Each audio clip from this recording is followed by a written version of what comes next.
Hello, in front of me I've got Huawei Nova 11 Pro. In this video I'll show you how to find and manage display settings.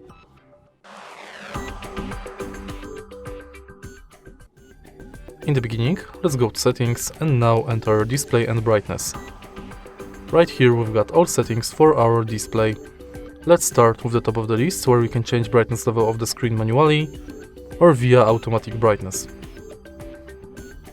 Next, we can enable or disable dark mode and schedule it.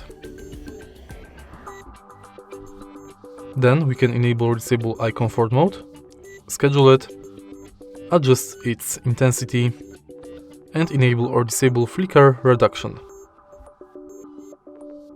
Then we can enable or disable ebook mode. Next, we can change text size and weight.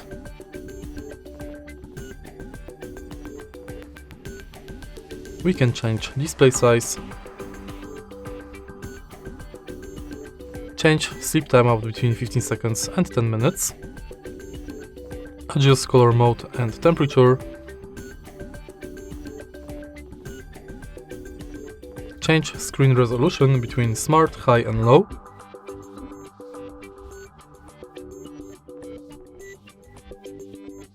and change screen refresh rate. In more display settings, we can enable or disable HDR images, enable full screen mode for apps, and hide notch. And that's basically it for display settings. If you find this video helpful, please leave like, comment and subscribe.